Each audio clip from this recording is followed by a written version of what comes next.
Sometimes you get asked, why do you send so many emails? Why do you send out so many messages? Yeah, so as many of you have seen, we've been marketing and promoting the Evolve Summit. It's a virtual legal conference, entrepreneur conference taking place in June, 5,000 law firm owners. And every time one of these comes around, we always get these questions about, man, like, why are you sending so many emails? Or I get these emails nonstop, or I'm seeing ads nonstop, or whatever it is. And look, my answer is simple. And this is why I felt it was important to record a vlog on this. Look, if everybody bought their ticket after the first email, we wouldn't have to send any more. And the reality of it is that it takes a lot to get people to do anything. It takes a lot of attention. It requires a lot of nurturing. It requires education. And anytime you set any goal or target that's meaningful, it's going to require a lot of resources and a lot of energy to accomplish it. This is not just marketing an event, it's marketing your practice, it's building a business, all those different things. And you guys know I've given presentations about this before where I show you the data, we go through it all, and it all seems to make sense. You look at it and say, well, yeah, okay, I get it, right? That's, sometimes that's what it's necessary, sometimes that's what it takes. But the thing I'll tell you, just from a mindset standpoint, the goal is not to spam anybody, right? So the reality of it is that bad content is bad content Monday through Sunday, right? That's not the goal here.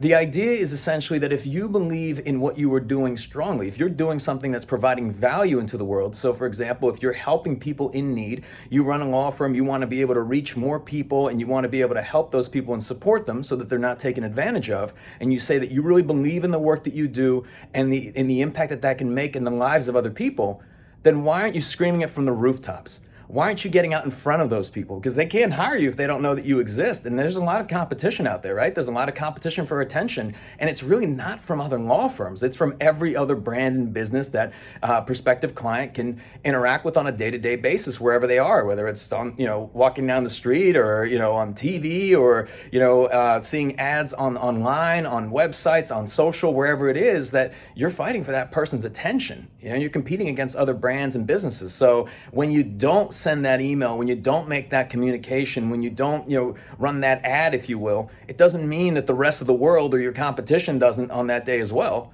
I mean, they still do. You're just absent from the conversation. So what I will tell you is that, we've committed to putting together the absolute best virtual legal conference for law firms, period. And we also committed to getting 5,000 lawyers there. We've got an incredible lineup. But the reality of it is that requires a lot of energy and resources to get people there. And in the process, look, you're going to probably offend somebody or upset somebody. But I'll tell you, the reality of it is, as long as you do it ethically, it takes what it takes is what it takes. I mean, that's just the truth.